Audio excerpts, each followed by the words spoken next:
When I got home from school one day, I heard loud laughter and glasses clinking from the lounge. I got out of sight quickly before anyone spotted me. Ugh, it was Mom and her friends. They always sounded like a group of hyenas when they got together. I heard one of her friends say, "But seriously, you're so beautiful. Can't believe your daughter is that ugly." Mom laughed, and so did everyone else. In case you haven't guessed already, I don't like my mom. In fact, I hate her. She really seems like such an airhead. She enjoys nothing except gossip and shopping. And I hate the way she dresses. Once she came to school and I wanted to die of embarrassment. She was wearing the tightest, shocking pink dress and had a ton of makeup on. And she was strutting down the street like she was a runway model. The boys in my class were staring and grinning at her. It was so gross. To make it worse, I heard one of them say, "Wow, now we know where Ella gets her looks from. I should ask her out already." Yeah, great. Except they weren't talking about me.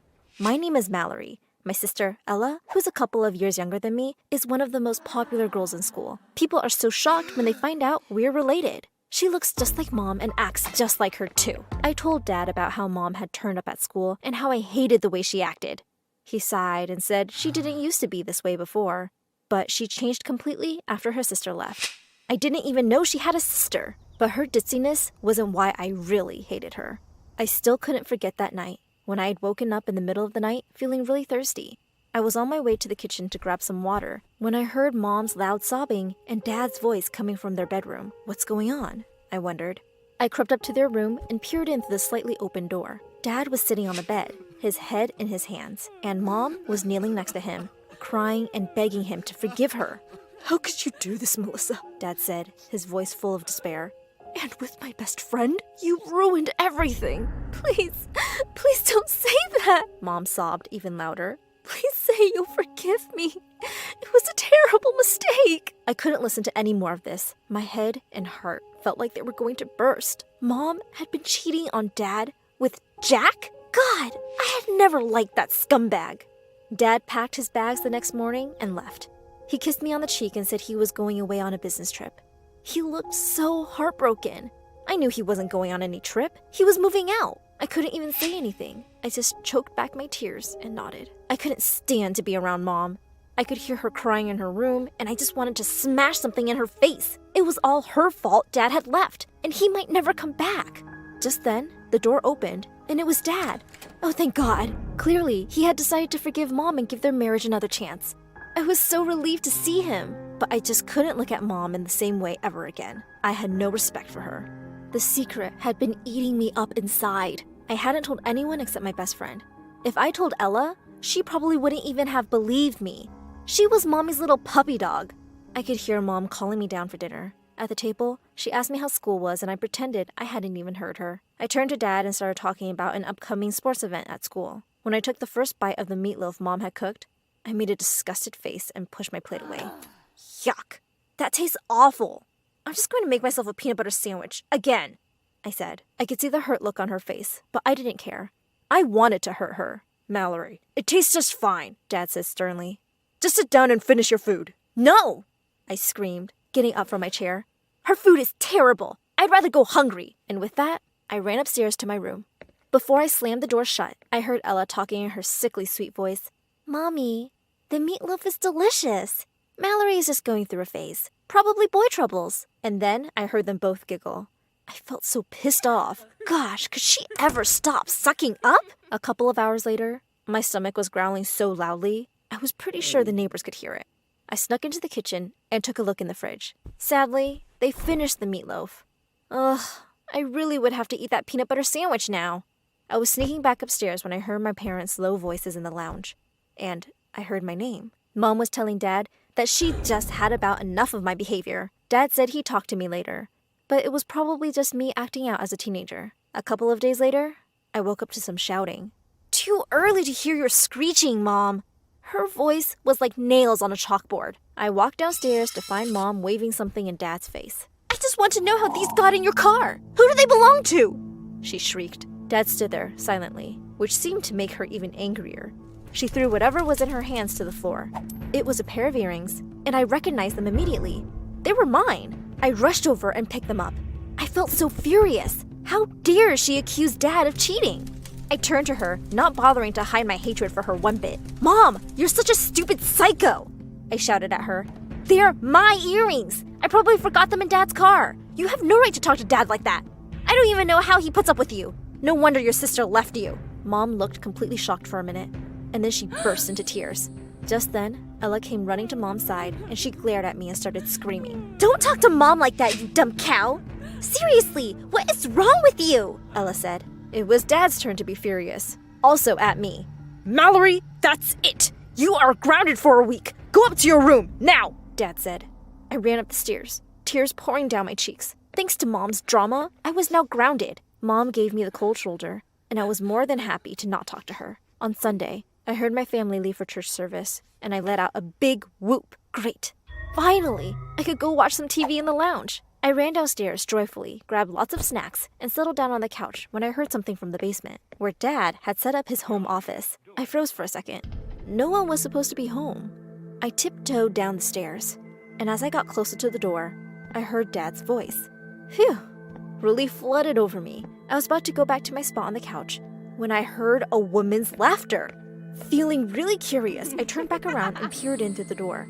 Dad was having a video call with someone on his phone. "Emily, we have to be really careful.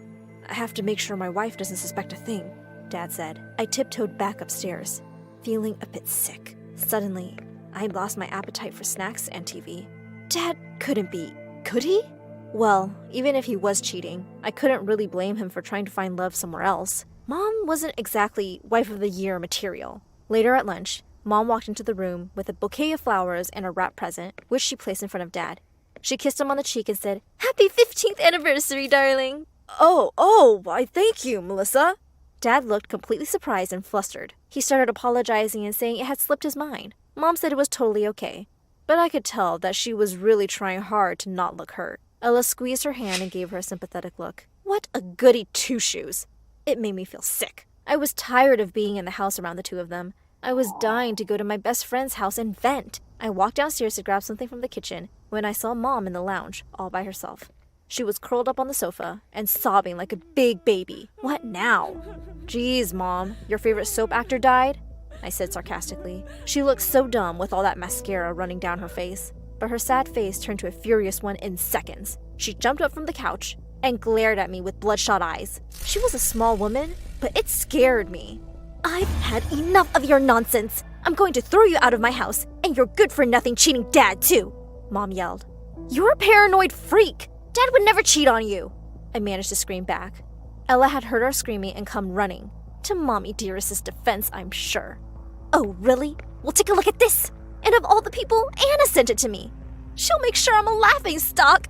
And with that, she thrust her phone screen in my face. I could tell in an instant that it was Dad, in what seemed to be a really fancy restaurant. Sitting next to him was a beautiful blonde woman dressed in red. They seemed to be having a good laugh. I fell silent for a few seconds, trying to take it all in. Could this be... what was her name?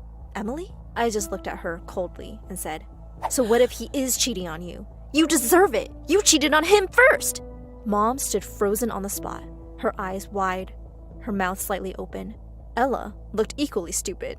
"Aha! I know you cheated on Dad with Jack, and I will always hate you for it!" I was shaking now. Mom sank to the couch. After what seemed like ages, she looked at me and said, "Oh, Mallory, you've got it all wrong." She then explained that she had made a bad investment decision with Jack behind Dad's back. Jack had turned out to be a con man and had run away with all their money. It was a huge blow. Wait, she expected me to believe her nonsense now? Really? No. My dad was better than her, and we all knew that. Ella had the phone in her hands now, and she was staring at the picture.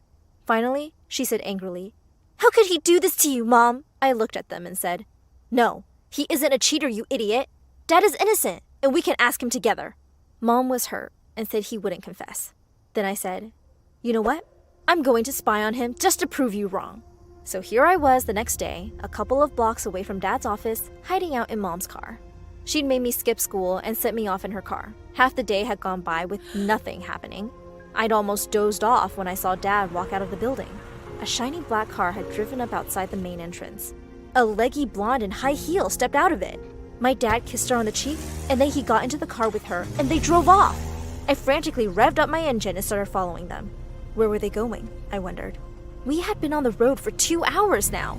We left town and were on an empty road between a stretch of fields. Just a few moments later, the car turned left onto a smaller road leading up to a huge mansion. I parked my car at a distance and walked up to it on foot. I quietly slipped in through the main door. I walked down the large hallway and heard Dad and that Emily talking in another room. Suddenly, I could hear her clicking heels getting louder, and in panic, I ducked behind the huge potted plant near me. "Wow, this really is a beautiful place, Em," Dad said. "And it'll all be yours soon." "Yes, thanks to you," she said, looking at him with a huge smile. "As soon as you can get that wife of yours to sign the papers." Her evil laugh echoing through the hallway made my blood run cold. And what was worse, Dad joined her. That wasn't the worst of it. They started going up the stairs, and suddenly Emily lost her balance. Dad was quick to catch her. "Oh my God, Em, are you okay? You really shouldn't be wearing such high heels," Dad said. "Oh goodness, yes, I'm fine. You're right, I should be more careful. What with the baby on the way?" She smiled shyly up at Dad, who smiled back, and they went upstairs. My legs shaking, I bolted towards the door and ran to my car. I'd heard enough. Dad wasn't just replacing Mom. He was about to replace me with a shiny new baby. I felt so heartbroken. I drove back home like a mad person, rushed out of the car, and called out to Mom. There was no reply. I ran up the stairs and looked in every room, and I couldn't find her anywhere. I had her car. Where could she have gone? Suddenly, I noticed a large note stuck on the fridge. "Hey Mel, your dad sent a card for me to take somewhere secret. I have to go see what this is all about. Maybe I'll get some answers. Don't wait for me for dinner.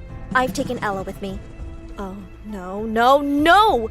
I frantically tried to call Mom, but there was no answer. This was so bad.